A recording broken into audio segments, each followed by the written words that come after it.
Today's Excel challenge is all about grouping days based on temperature.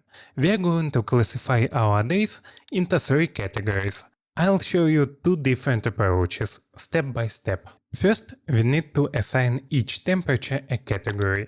We'll use the IFS function, which allows us to test multiple conditions in one formula. Start with this simple formula: if S table temperature below or equal 10, then cold. This formula checks if the temperature is 10 or below and labels it as cold. But what about temperatures above 10? We need to add more conditions. Now extend the formula to cover all 3 categories. The second part checks if the temperature is 25 or above and assigns hot.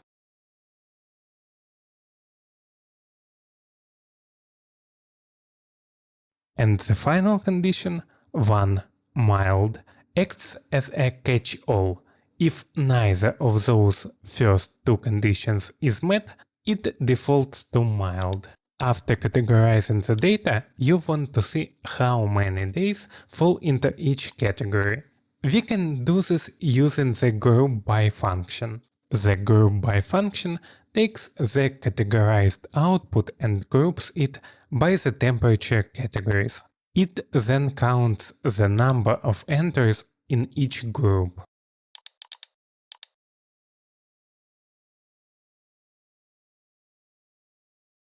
This approach is very formula-driven. You are combining conditional logic with grouping in one neat formula.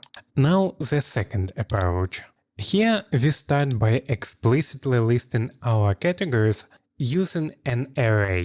You can create arrays in Excel in 2 ways. Use figure brackets and commas to separate values.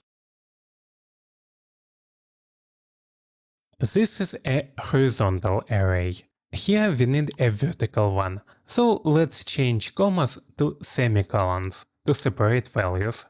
We will use HSTACK function to display our category names alongside the counts. Next, we use the frequency function to count how many days fall into our defined bins. We can simply set our bins based on temperature limits. 10 for the transition between cold and mild, and 24 for mild and hot. The frequency function takes the range from table 1 temperature and the array 10, 24 as bins, and anything above 24 falls into the hot category. Both approaches achieve the same goal, grouping days based on temperature, but they do so in different ways. So I recommend experimenting with both. If you have any questions or need further clarification, drop a comment below.